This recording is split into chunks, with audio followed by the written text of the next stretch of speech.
I want to, before we get started, I just want to let everyone know that this is being recorded and the recording has already started, okay?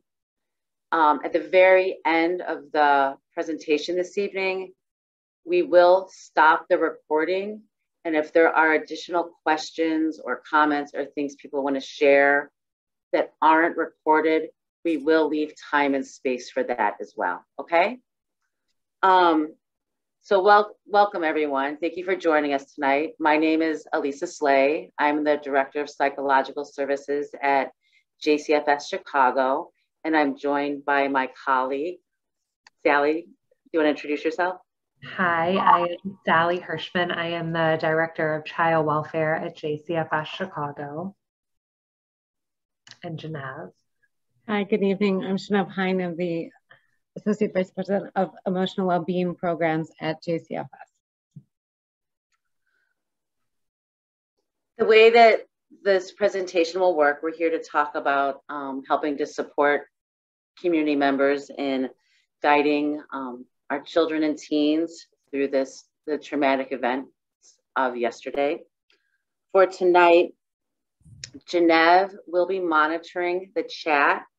If at any point someone feels that they need to just connect privately, one-on-one with someone for additional support during this presentation, feel free to chat with Genev Hein privately and she will respond. In addition, the three of us will be taking turns monitoring the chat. So if you have questions that you put into the chat, we'll try and answer them there, or we will circle back to them during the Q&A later in the presentation. We are asking that people remain muted. And again, like I put in the chat, you can feel free to be on camera, off camera, whatever you're most comfortable with. If you've opted to remain an attendee, we are unable to see you. If at any point you want us to, if you want to be a part of this, click the accept panelist that Cindy mentioned earlier. I just want to make sure I have all of our housekeeping. Sally and Genev, did I cover everything? That sounds like everything. Okay. So I guess to start with, I mean, it's a little question, but a big question today. How is everyone doing? You can feel free to type in the chat, but how are we doing this evening? It might also be a time where if you don't wish to share it with our group, just a minute to check in with yourself. How are you doing? How is your body feeling? What position are you in? And just take a minute to check in with how you're doing right now.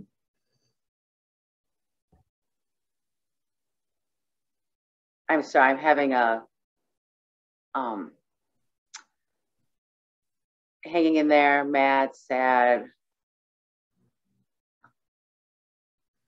My view is scared.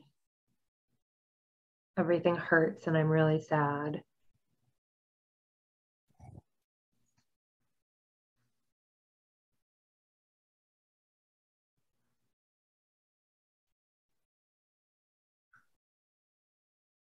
Okay, there we go. I think that, I think the people who commented, I think that my friend said she feels like a bad mom. I imagine I'm not sure if she's talking in reference to having been at the Highland Park Parade or just in how she's handling the aftermath. Anxious and scared for my disabled 11-year-old and what this means for him or looks like in the future. I think all of the feelings people are expressing are just to be expected and very normal in the aftermath of what's happened. It was, I think someone already typed it, an unfathomable event that occurred in our community. unsure how to make safe choices for my kids moving forward. I have a knot in my stomach. Yeah.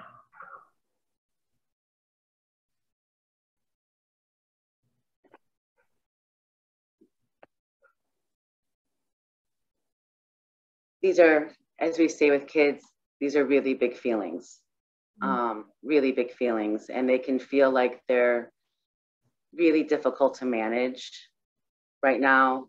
They can leave us really feeling without a sense of control, which can make it even more frightening and more scary. You know, at any point as we're talking, if you want to share more or if you have other feelings, feel free to drop them in the chat because we do want to try and be here to support you. Our hope is that for tonight, we'll be able to provide you with some guidance to help manage some of these big feelings. But again, they're all very normal. They are normal and typical reactions to what happened. And it's going to take some time to work through this and get past this. And again, very normal, very typical. Can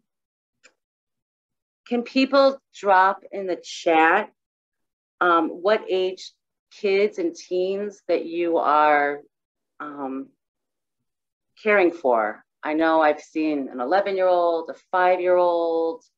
What are the ages of people's children?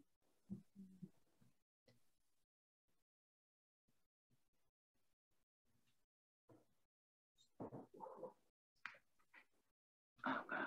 Yeah.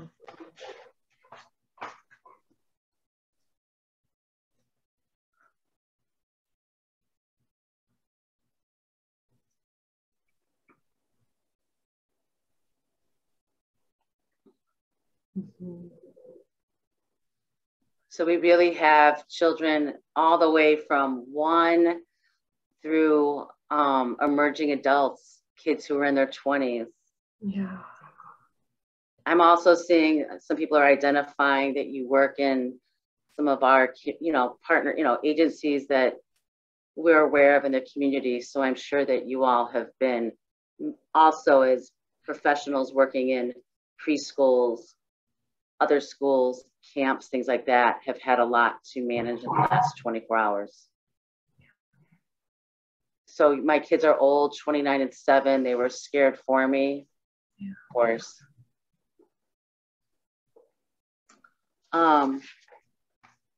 Sally, I'm going to turn things over to Sally right now, who I think this is a good moment where she's going to just kind of do a little bit of a grounding exercise with all of us. Yeah. So wherever you're sitting, take a minute and turn your eyes down from your screen, give your eyes a break, and just feel yourself wherever you're sitting. Feel a chair, maybe it's a sofa, maybe you're standing, feel the floor, and just really feel your body in the space that it's in, whether you're in an office or your home. And what we're going to take time to do tonight is share some information with you all in your roles as parents and teachers. And our hope is that after this really traumatic event in our shared community, that we're able to provide some additional information and grounding, because what we know is that after a big disorganizing event happens for children and families and their caregivers, that where we want to turn our attention right now is to you as the adults and the caregivers and the caretakers, to help you have some time to ground in your bodies and in some information that will help you as you go forward in your roles. And so that's our intention tonight. And of course, we all wish we could tell you something magical that's going to make tomorrow easier and the next day easier. And we can't, but we can give you some information that will hopefully help you feel a little more grounded in what to do and what to say to this very large range of children and young adults that you interact with. So as you turn your eyes back to the computer screen and maybe see some faces, we are going to bring you through some information that we've really organized to be targeting different ranges of development, so that there will be different age groups we talk about that may help you kind of zero in on the children that you interact with or young adults.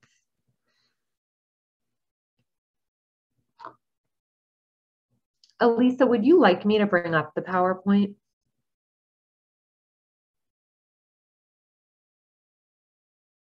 I'll go ahead and I'll bring it up right now and that way you can continue, okay?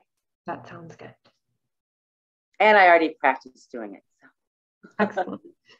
Excellent.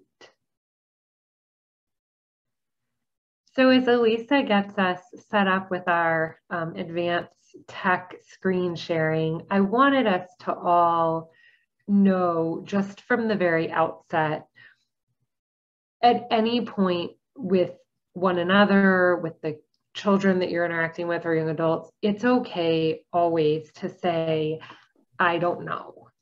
I think that is something that we forget sometimes as adults who very much want to step in and take care of the people around us, that it's really okay to say that we don't know, and that it's okay to say we're not okay and that we're having a hard time. Those are things that in this slide that we have up, grounded adults are a key. Grounded doesn't mean happy and smiling and unconcerned, that isn't grounded. And that what is grounded is saying the really hard, big feelings that are happening for you and that may be happening for the people around you.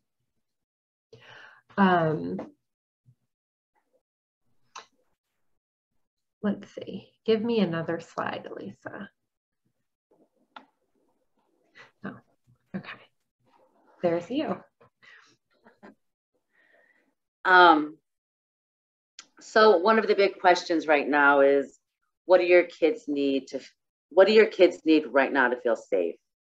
And first and most important, it's important to let your children know, and you may need to let them know many times throughout the day, over many days, that they are in fact safe now. And even though what happened can make us feel like the whole world is unsafe, in the moment when your children are with you now, away from what happened yesterday, they are safe now. And it's really important to verbally reaffirm this for them, and to emphasize all of the safe places that they have been to leading up to the events of yesterday, and all of the safe places that they've gone to in their life. Yeah. It's important to allow your child or your teen to speak about their feelings and validate their reactions to the event. Their feelings can range from being really big feelings to feelings that appear to minimize what happened. Whatever those feelings are, it's important to recognize that right now, this is their experience. And their experience may be different than your experience. And even if you have multiple children, the experience of each child could vary, depending on their age and other factors. Be supportive of appropriate expressions of their feelings, and to help put these feelings into perspective for them. So they may express exaggerated thoughts, exaggerated feelings. You want to validate those, but gently put things back into context to help them regain some perspective. And if your child is expressing their feelings in a way that's destructive or disruptive, it might be you might be tempted right now to let it go because you don't want to necessarily set a limit or set a boundary. Given what happened yesterday and what they're going through, it is important to set some gentle boundaries and to set some gentle limits to try and redirect them to use their words or to use other forms of expression. And that can be drawing, it can be listening to music, making music. If it's a teen or an adolescent, they may have some music that they just want to, they'd love for you to join together with you and just listen together. You know your children better than anyone else, so you likely know your child's preferred way of expressing themselves under typical situations. Try and guide them back to that place so that they can have, they can be utilizing adaptive and appropriate ways to express their feelings.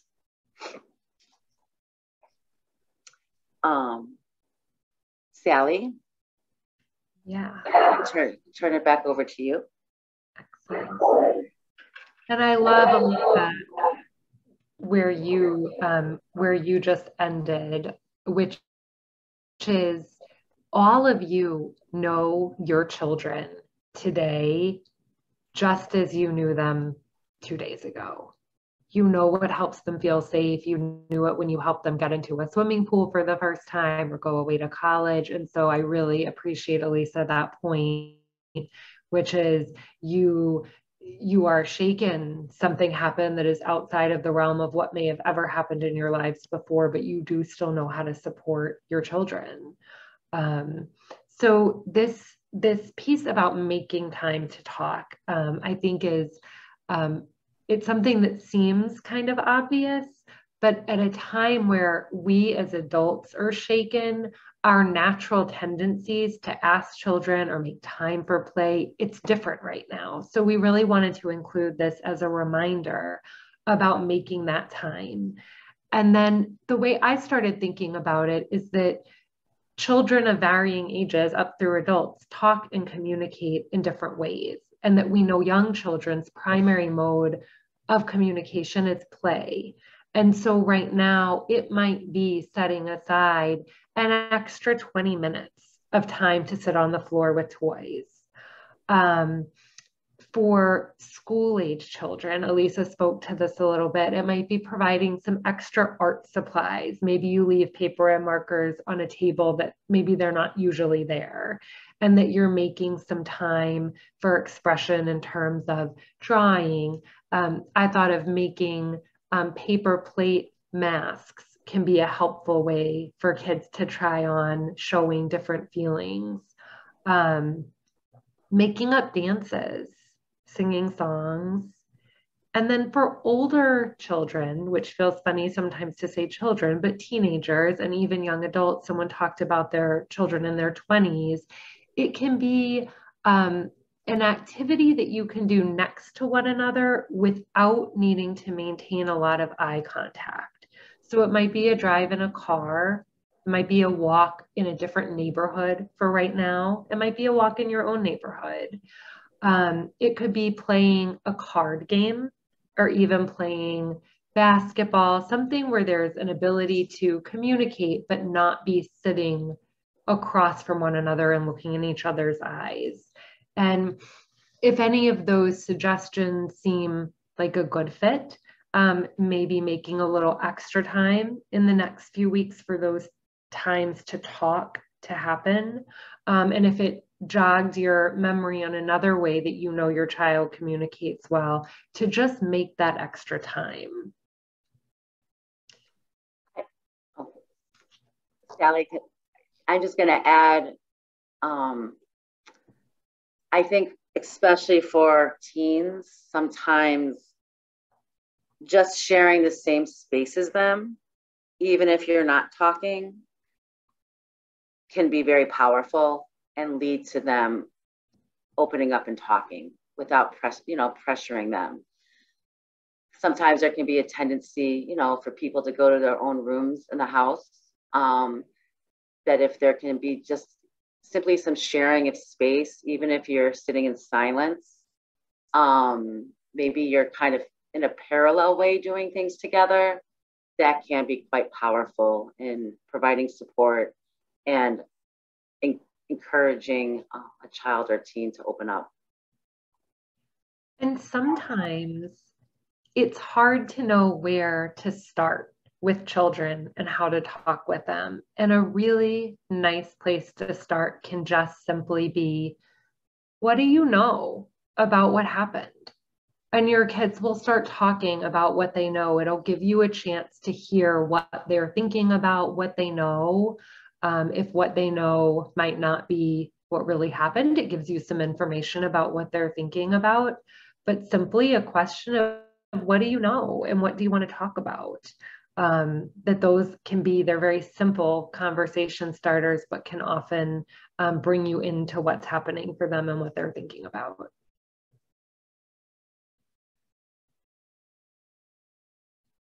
And we'll talk in a couple more slides about some more concrete ways to talk with children that are developmentally appropriate, because I think the next question that comes to many people's minds is, what do I say? What words do I use? We think about really young children, and it can feel so hard to say shooting and gun and mass shooting and death. Those are really hard words sometimes to say to one another as adults, let alone our children, young children.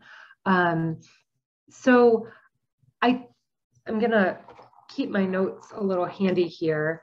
And I separated early elementary 0 to 5, children who are 0 to 5 years old. The most important thing with all age groups is that we use the real words and that we tell the truth. That doesn't mean we say everything to all children because we consider development, but I think those are two really important pieces of these conversations. Kids that are 0 to 5 largely understand the world through stories. We read to them, we tell them stories, we reference stories and characters. And so you might find telling a short story about what happened is part of what helps your child understand. And children repeat stories. You might even think back to a particular favorite story that your child will talk about and return to, and that it's a way they make meaning and understanding. And so an example of what you might say to a young child is, we were at a parade all together, and then there were loud noises and everyone was running. And I was really scared, and I picked you up and we ran home. And I was crying because I was so scared. But then we got home and we were safe. That won't be exactly what happened, of course, for everybody on this call or even the families we work with. But I wanted to share that example as a way to acknowledge loud noises, people running, what was happening around. It's all the truth, but it's in a developmentally appropriate way. When we think about children that are school age, so 6 to 11 is where I targeted this, is back to that question of, what do you know? Maybe you're sitting at a family dinner table or a lunch table. What do you know? What do you know about what happened? And in this age group, kids are often able to ask questions and share what they know. You can use words like guns and shooting and died. Those are big words to say to these kids, but those are words that children in this age group know, and they hear amongst their friend groups, and they hear on the television with media. And so for these children, it's again creating a narrative, creating a story with them of what happened. And I think that for all children, all age groups, it can also be really helpful to remember, as part of the story, who was helping.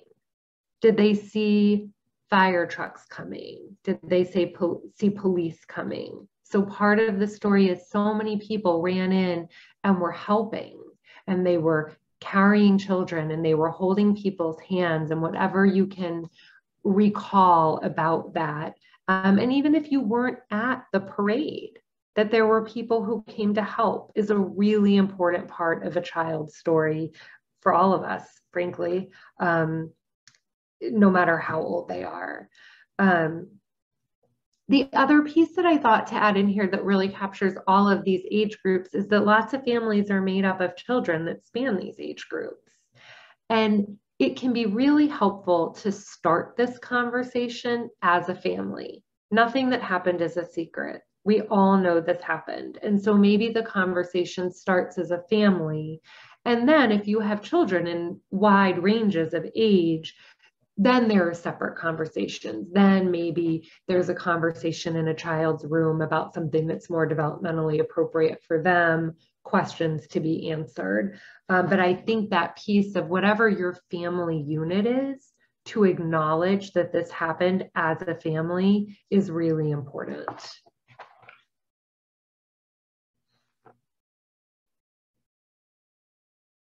Elisa.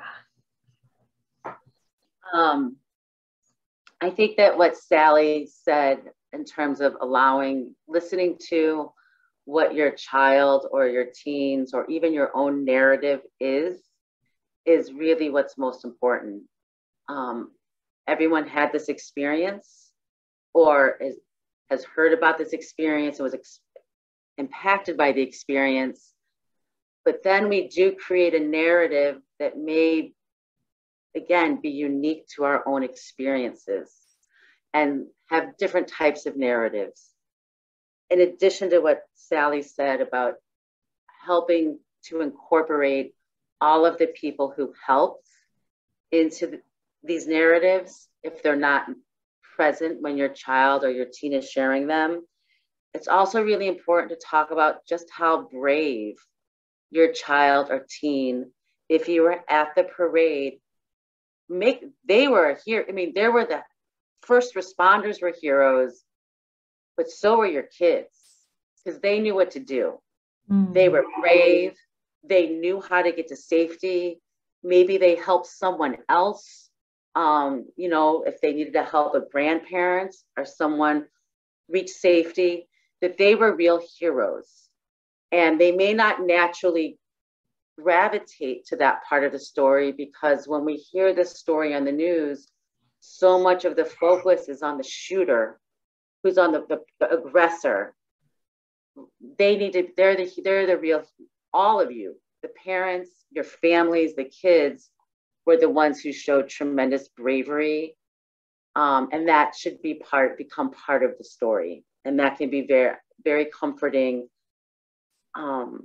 regardless of a person's age, whether it's a younger child or an adolescent. Yeah. In terms, I'm just gonna pause for a second. There's a thunderstorm starting where I am. Hopefully I won't lose any kind of connection. Mm-hmm. In terms of dealing with talking tips with high school students, I think everything Sally said can really apply all the way up. Using honest language, not being afraid to share some of those scary words, listening to their narratives. One of the differences with once kids get older is for them to understand their role, the role they played in the safety, making sure that they understand how to access support. And for an adolescent or a teen or a young adult, support can come from your parents. Oftentimes, support may come from a peer or a friend. Maybe they have a therapist. Maybe they have a rabbi, a priest, someone in the clergy, but helping them to identify who are the people that they can count on for trusting relationships where they're going to feel supported. Who are the trusted support systems, both in terms of peers and adults. Kids this age also take comfort in contributing to others. And that can be something like writing a thank you note to someone that has been helpful during this event, baking cookies and dropping them off at the Highland Park Police Department or fire station, reaching out to a family where there has been a victim, where someone was shot or someone has died. But if they can take an active role in providing support to others, that can be very powerful for this age group. It can also be encouraging just their expression, their creative expression about the event. So maybe they journal, or they write poems, or they're into music and they write a song. Those kinds of it can be very therapeutic and comforting to encourage those types of activities with them. And again, like I know this evening there's a vigil in downtown Highland Park, and I know over the next few days there's several things planned in different areas in terms of services, things like that. They may want to go and be with their friends and be a part of these things. Those developmentally, that is something that would be very appropriate for them to do. Yeah.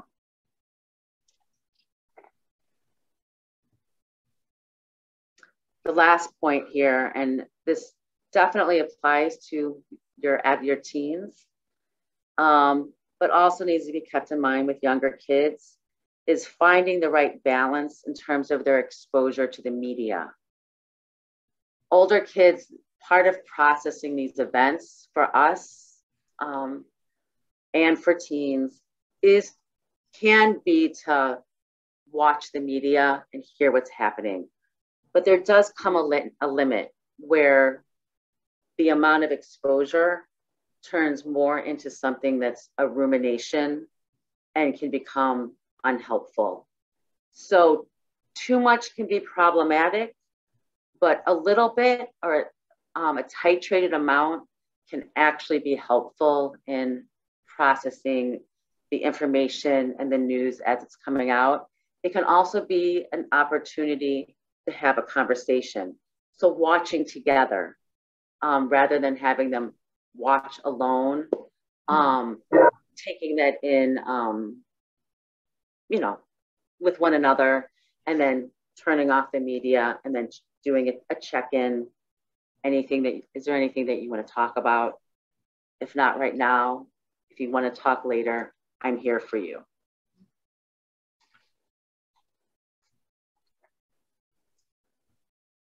And take a little drink before we move on.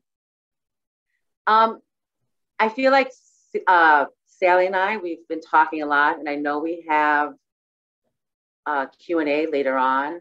Mm-hmm. I guess I just want to do a quick little check-in with all of the attendees, all of our participants, to see if there are any questions that you want to drop in the chat right now. And if not, we'll move on. And I am holding one from earlier. Somebody asked, how do I know if I should bring my child to a crisis center? So I have that question from earlier that I'm holding. I just want to give whoever asked that. Perfect. Thank you. Got it. Yes. And I think that question we'll be addressing a little bit later in terms of knowing when the behaviors and things your child is presenting with require some, seeking out some type of professional. Yeah. Okay. I'm not seeing any other, are you seeing any questions, Sally? I do not see any right now, but please feel free if you want to type something into the chat. We'll keep an eye on it as we near the Q&A part. So helping kids, me, right? No, I think it's me, then you. We're sharing this one. I wouldn't be a psychologist if I didn't take just 2 minutes to provide a little bit of education about how our brains, all of our brains, process events, an event like yesterday, a traumatic event. all animals, and humans are animals, our brains are pre-wired due to evolution to something called a negativity bias. And basically what this means, it's a survival instinct, that if something big and scary happens, our brain only needs one learning trial. It's that you don't need to put your hand on the stove 10 times to know that you're going to get burned. You do it once and you know that really hurt, and it gets imprinted in your brain not to touch a hot stove.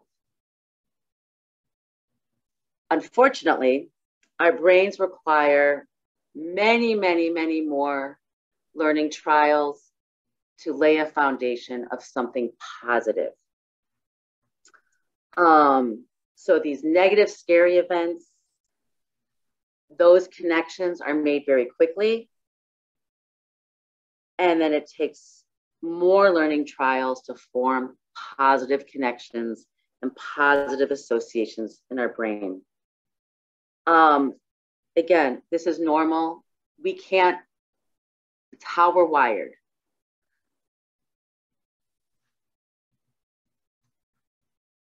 Fortunately, for your children and your teens, they've had many, many, many positive life experiences and positive associations and many feelings of safety leading up to yesterday's event. And now, in the days going forward, even just the mere act of attending this presentation, you're focusing on how to continue to provide positive associations, feelings of safety to your child or teen. All of that does help to lessen that connection that I described. That one-time learning trial, the best way to combat it is with the reaffirming safety, feelings of calm, positive associations. When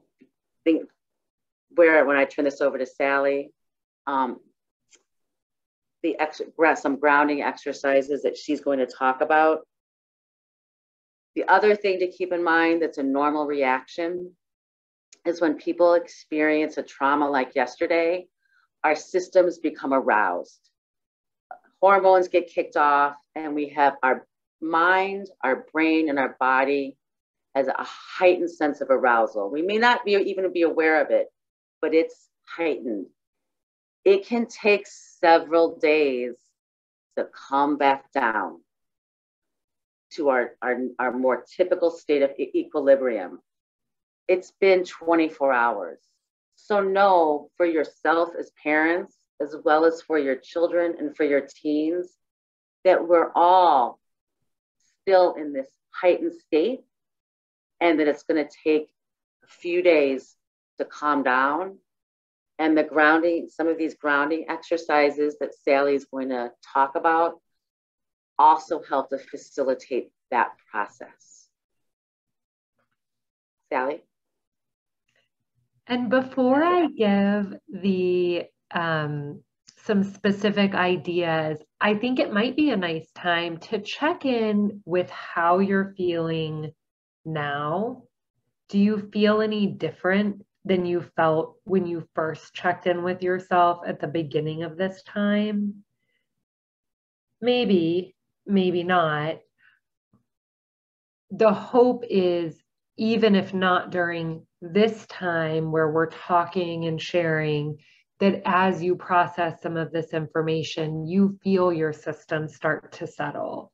And we're talking with you all here as caregivers and parents and teachers and administrators for child-focused programs. And as we, again, that very first, or one of the first slides, that we are grounding as adults is key. If you start to notice that some of this information, some of the things Elisa shared, knowing Genevieve is here if you need her, that the hope is that these things start to even make a teeny tiny difference in the way your system feels. It's what helps us know this also helps children and young adults. So just this simple act of information sharing, asking questions, sharing feelings, we know that helps. And some more concrete ideas that I wanted to share just to give some examples. And this really spans all, I was just reading that note. Yeah, the fear is still here. And I really appreciate Elisa acknowledging the amount of time. It's just so short, and the fear is still here. It's kind of supposed to be. And these tools, hopefully, to help the fear become even just a little less intense every day. So these grounding activities can really apply to all of us. So feel free to try one tonight if you want to see how it goes. So one, especially for children, blowing bubbles. You have to take a deep breath to blow a bubble, and you have to let your breath all the way out to blow a bubble. And so for children who struggle with that, like in and out can be hard. And when you're in that state of arousal that Elisa talked about, in and out can even sometimes not feel so good. So blowing bubbles can be a really nice way to accomplish that. For kids and adults who can do deep breaths, lying down on your back and doing deep breaths, and you can assist your child or young adult by counting for them. So it's also a nice shared activity. Count 1, 2, 3, maybe 1, 2, 3, 4 for in, and 1, 2, 3, or 1, 2, 3, 4 for out. Lying on your back gives you more access to kind of puff up your tummy when you take that breath. And so it gets the breath moving all the way through your whole torso. So to get the breaths really nice and deep, lying down on your back on the floor or on a bed can be really helpful. I specifically would not recommend holding breath. Sometimes when people think about deep breaths, they think about like you take a deep breath and you hold it and maybe you count to 1 or 2 and then you let it out. But I really would specifically not recommend that for right now. Elisa already said it, but I'll reinforce it. Remembering fun parades you've been to. Talking about fun times where you've been in a crowd. Sharing those memories, maybe looking at pictures, remembering what it was like to get there, what it was like to be there, and what it was like to come home. This one, I think, is sometimes for older, it works better for older kids, but if you can guide a younger child, it can work. Naming 5 things you can see, touch, smell, taste, and hear. Sometimes 5 is a lot. You can name 3.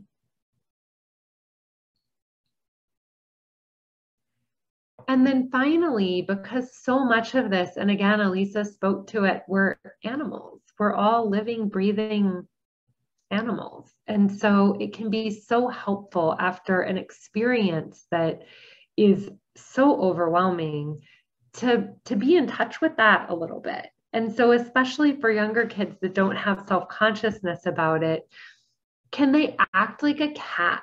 Can they do a really big cat yawn and a really big cat stretch?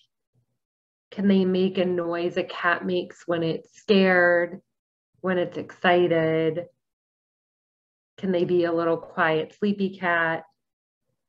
That those can be really, really effective ways for young children to get some of that, just like the body part of it out. And an adult can be there with them while they do it. The last 2 things I'll mention, and we are going to post on our website a list of resources, but I wanted to mention 2 books. They are geared for younger children, but of course you can all determine what's most appropriate. One book is called A Terrible Thing Happened. And the other book is called Once I Was Very, Very Scared. And the wonderful thing about books for children about really scary things that happened is it lets kids know that scary things have happened to other kids so much that there are books about it, and that there are books that help other kids understand and feel a little bit better. And so those are two really fabulous books that I wanted to be sure to share, but they'll also be on our website so you can find them easily. But I wanted to mention them in case you're kind of hungry for a resource to order. And there's a free PDF, I think, of both of them available online.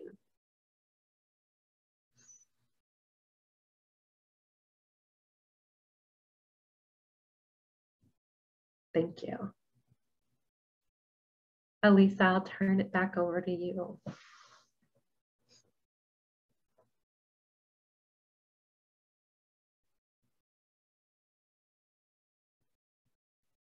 And we just need you off mute so we can hear. You would think at this far into the virtual space that I would have that mastered. I did just put in the chat a link to a PDF that you can, if you want to write down this link, that will have many of the resources that Sally mentioned and additional resources. Okay. So I want to just talk a few minutes about the importance of observing everyone's emotional state. And I know the focus of this presentation really is focusing on your children and your teens. It's also important to be aware of your own emotional state. Like we've said, leading up to this, there are some very typical reactions to yesterday's events. We know from trauma research that between 85 and 90% of people who experience an event like yesterday, within a couple of weeks, recover and return to a pre-event, a pre-trauma level of functioning. And that's because of their own inherent resiliency that they have, that had already developed in their life, the support from their family. So the next couple of weeks might be rough, but there is a lot of research that supports that. That does leave 10 to 15% of people where their emotional state, things that they're experiencing, may move more into a clinical range or a range that would require some additional support and intervention from a professional. Right now, it's important to pay attention to changes in behavior. Again, like we said, you know your kids and your teens better than anyone. Yeah. So just to be aware of changes in behavior. If they normally do XYZ and tomorrow they're doing, YZX, take note and see if that's happening repeatedly. You want to look for changes in appetite, eating, whether it's an increase in appetite or a decrease in appetite, changes in sleep patterns, difficulty falling asleep, or I think earlier on in the presentation, someone talked about they just want to stay in bed all day. So it can go either way. Difficulty sleeping can be falling asleep okay, but waking up in the middle of the night and not staying asleep, or waking up earlier than one would normally wake up. So changes in behavior, changes in appetite, changes in sleep can indicate anxiety, an anxiety or a stress reaction. Again, some of this is going to be normal. We talk about how we all have this hyper arousal right now, and we haven't come back down. So if someone, if your child's just a little less hungry and maybe just needs a little bit more time to fall asleep, that's okay. If they're not eating, if they're just not eating any meals and they really aren't getting any sleep, you start to move more into what we would consider a clinical range, a range where you would want to reach out for professional support. There are two disorders, if you will, that can be brought on by an event like yesterday. One is acute stress disorder. And I know in this age of Google that people probably are already Googling, things that they're experiencing, signs or symptoms that my child needs help. And what you're going to likely find is something called acute stress disorder. Some of the signs of it, I'm going to share what some of these signs are. What's important to remember is that a person needs to have a lot of these signs for it to be considered acute stress disorder. If a person or a child or a teen just has one or two, it's not the disorder. You need to have many. So some of these signs and symptoms would include reoccurring or uncontrollable intrusive thoughts or memories of what happened yesterday, reoccurring and or distressing dreams or nightmares of the event that are waking someone up at night, actually feeling as though the event is happening again. So not just a memory, but an actual re-experiencing that they're back in that moment. Having a very intense psychological or physical response when reminded of the event.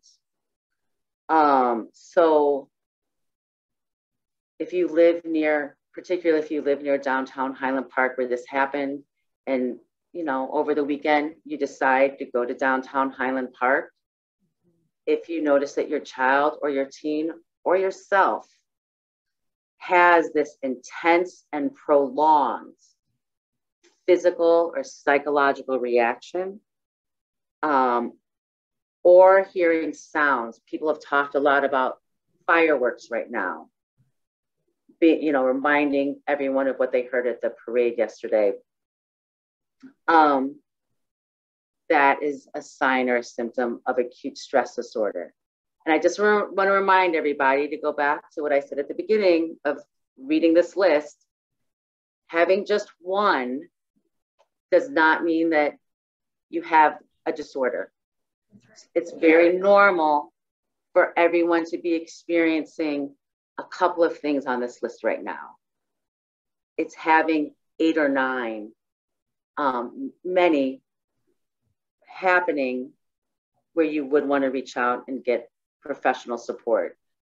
If you're moving into that 3, 4, 5, 6 range, I think someone asked earlier, how do I know if I need to go to a crisis center? Certainly, I think that would be a good indicator to reach out for some short-term help. And if a person's only experiencing 1 or 2, but it's feeling like it's more than you can manage, certainly reach out for help. Other signs or symptoms are if a person has a persistent inability to experience any type of happiness or pleasure in things that they previously found happiness and satisfaction in. If a person's having a hard time allowing themselves to experience feelings of love, having memory loss for an important part of the traumatic event. So maybe a person doesn't remember how they got home yesterday. You left the parade and they don't remember how they got home. So gaps in memory, spending a lot of effort to avoid memories of yesterday, to avoid thoughts or feelings that are associated with the event. So that would be under avoidance behavior. Avoidance of reminders. So again, that could be going to downtown Highland Park.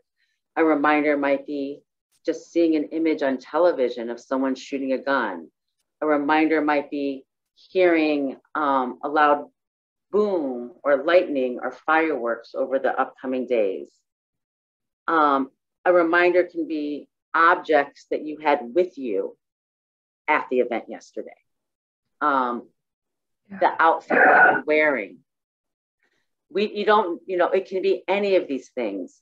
But again, this is where you know your child or your teen best. And if you see that some of these objects are coming within close proximity to them and you're noticing a change in behavior, it may be the object that's triggering that. Just like I said earlier, sleep disturbances, irritability, angry outbursts, being hypervigilant, being excessively attentive to what's going on around us, looking out for threats and danger. Difficulty concentrating. And then the last one is an exaggerated response to loud noises, sudden movements. Think like a startle response, like I'm scared, to things that maybe they hadn't previously been scared, been afraid of. I want to, again, just reiterate, because I think it's important. Many of the things that I read, people are experiencing right now. And what's important to balance is how severe is it, how prolonged, how many days it's lasting, and how the intensity.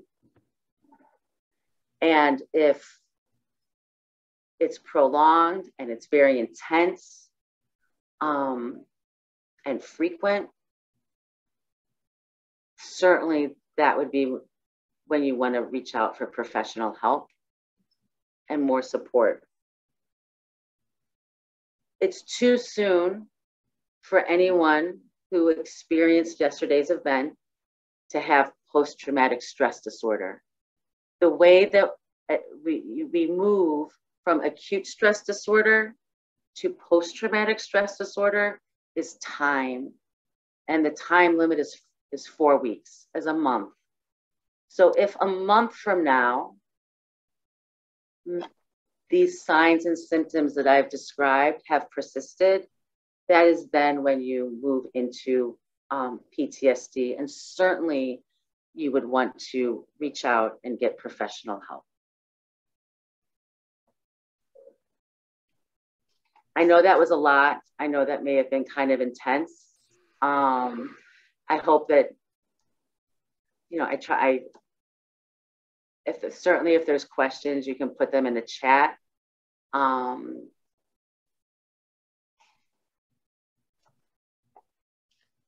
just going to take a quick drink before I move on to the next slide. So I can take this one. And I won't say a whole lot because I do really want to be sure that we can answer a couple of questions that have come through. And I think this might be our last slide, so I'm not sure. But just briefly, maintaining a typical routine. Our routines are what let us know that there is stability, that there's predictability, that we go to bed at 8, maybe we go to bed at 9, that we eat sandwiches at lunch and pizza at dinner, the same things that you do, homework time, recreational activities.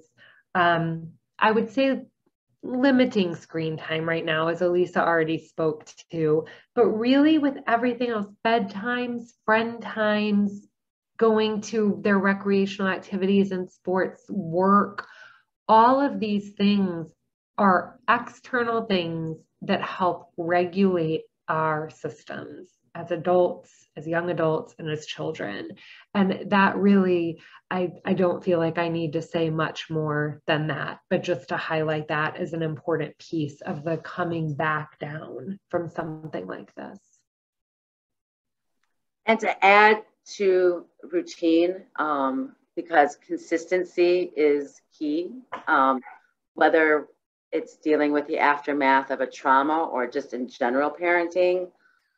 I think right now for many kids, helping them to reestablish a sense of control, which can really be, some of the grounding exercises that Sally shared, something as simple as controlling our breathing, taking control over, what do we see? What do we hear? Giving kids choice and having control can go a long way in dealing with aftermath from trauma, because the events of yesterday, what they've done is they've left people feeling very much out of control of how do we keep our world safe. And so we want to try and regain that sense of control. That can happen through maintaining a typical routine, as well as just simple activities that we do every day. Do you want to wear your red shirt or your blue shirt? Picking out outfits. Do you want to have pizza? Do you want to have tacos? Just in the course of a regular day, finding opportunities to give choice and a sense of control within your in your daily routine. And like Sally said, we have one more slide before Q&A. And this is a brief one. Now, I'd say maybe not tomorrow, but soon in the upcoming days, it's important to review your family's safety procedures. And these would be things like making sure all of your kids know what to do if you go to an event and you get separated, or who are the trustworthy adults, other relatives, neighbors, people in your family's life that your kids can reach out to if they're separated from you or they can't access you. Having phone numbers, making sure everybody has phone numbers. And to also check in with your child, if they're in summer school, if they're at camp, places where they're spending a lot of time, check in to make sure those places have informed the kids of what the safety procedures are there. Maybe they've practiced them. So it's just really a very basic, I forgot to change the slide, I apologize, and a very concrete way reviewing your family's safety procedures in your home, your family's safety procedures when you're outside of the home, when you're on vacation, if you go to a museum, whatever it may be, and making sure that the safety procedures are in place in the places where your children and teens spend a lot of their time. Yeah.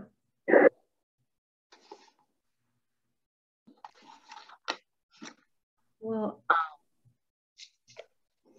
our next slide, I think, tells us that it's Q&A time. I want to be really sure not to lose another question that came up a few minutes ago. So I'll start with that, and then people certainly feel free to put questions in the chat, or I don't know if you are able to unmute yourself, please feel free to do so. I'm just not sure if that's something you can do in this format.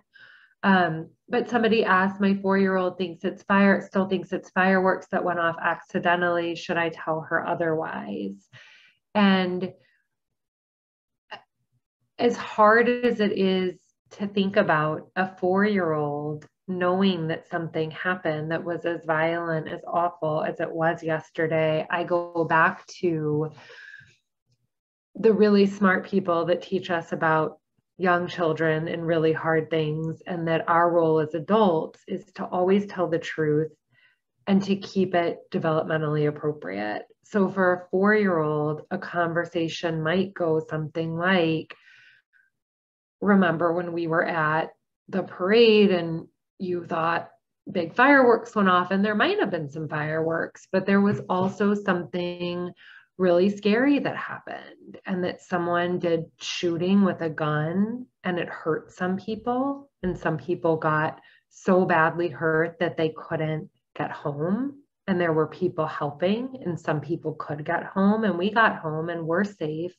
But this is an example of, for a young child, that we do want to say what really happened. And we don't want to say that fireworks went off and left it at that. And it can, that, you know, that conversation can even be you as an adult saying, this is really sad. This is really scary. I don't, you know, this makes me so sad to tell you about this and to talk with you, but I can help you understand more about it, and we can talk about it more. So that's not a perfect fit for every 4-year-old, but as a blanket answer to, should I tell my 4-year-old that it wasn't just fireworks, that it's yes, and that you might want to have one of these books or another book that you like ready to help with after that conversation. Again, 4-year-olds don't need a lot of words. That's not, even though they have a lot of words, they don't need a lot of words to explain something. So you might even call a friend and talk a conversation out. If you see a therapist, maybe talk a conversation out that you might want to have with your 4-year-old, and then have a book ready that you'll read not just once, but a few different times to help keep thinking about that a scary thing happened.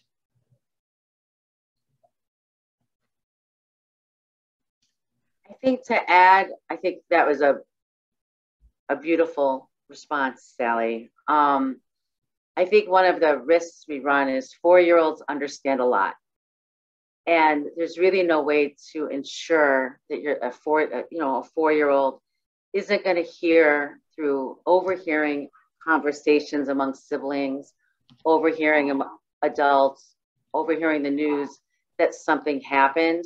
And then they can get confused because they think it was fireworks, but they're hearing these snippets that it was something else. I think by being honest in a simple, age-appropriate way helps to eliminate that confusion. And again, keep things open if they have future questions, and sending a message that it's okay to talk about it. Yeah.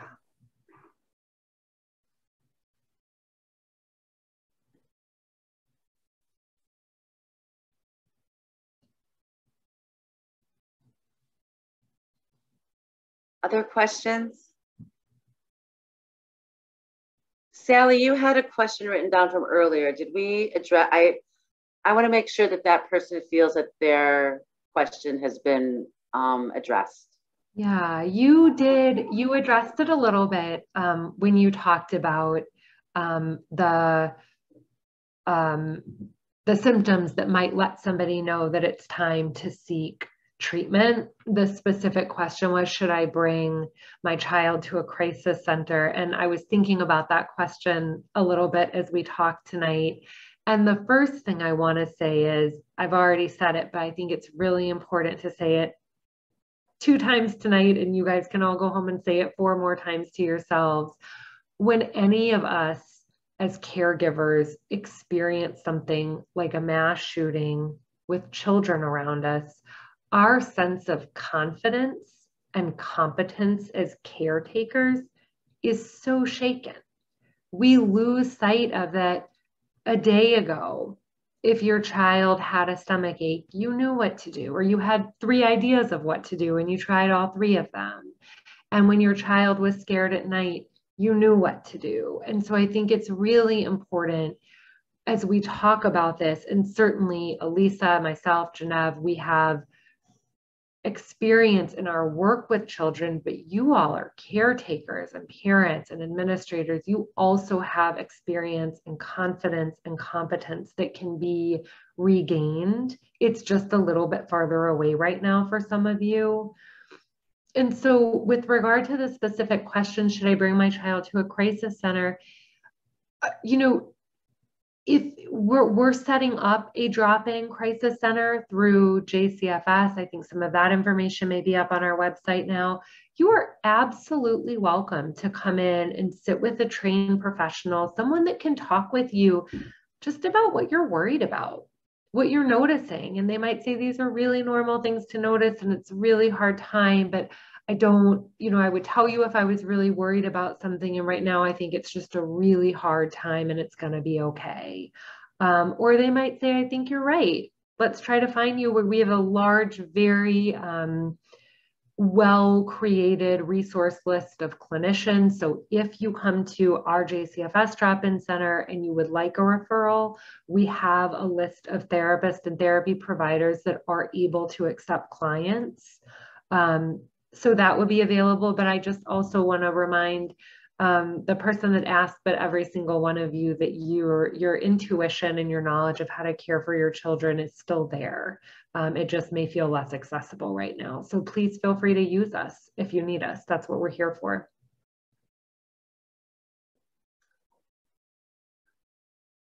A lot of what we've talked about tonight, it is a lot to digest and process. And when we go back to that, all of us are still in this, our minds and our bodies are in this hyper aroused state and we haven't come back down. That can also impact our ability to take in a lot of information and process a lot of information. And it may be that you leave here tonight and you're like, oh, what did they talk about?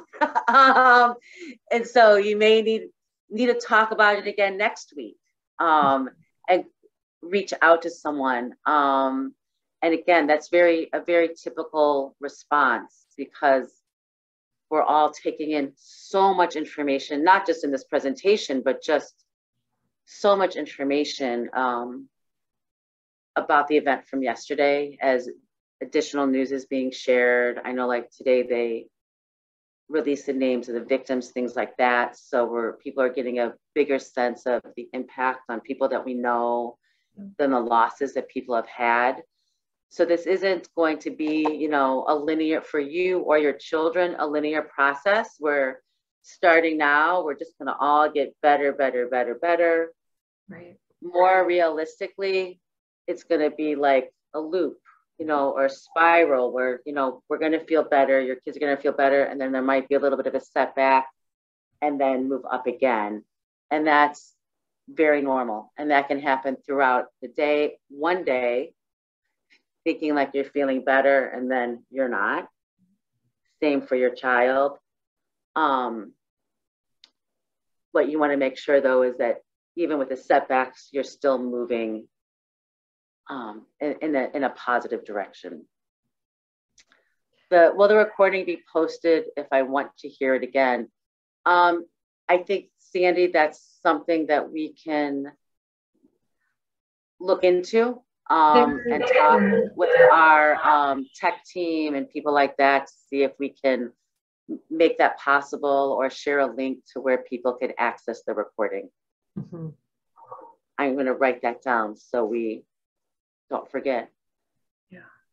Are there any other questions that people would like to put in the chat? And just a reminder, we will stop recording. If there are additional questions that people have that they don't want to be recorded. I shared a link to the resources, but if you want to see what is on the resource list, I'm going to show you those, but know that if you go to the other link, all of this will be there, okay? So you don't have to feel like you have to write all of this down right now. So I am seeing that we are also at the end of our time. What I can do is stop the recording, give us a minute in case somebody would like to ask a question. Thank you, Vanessa. If anybody would like to ask a question that isn't recorded, I'm going to stop the recording now.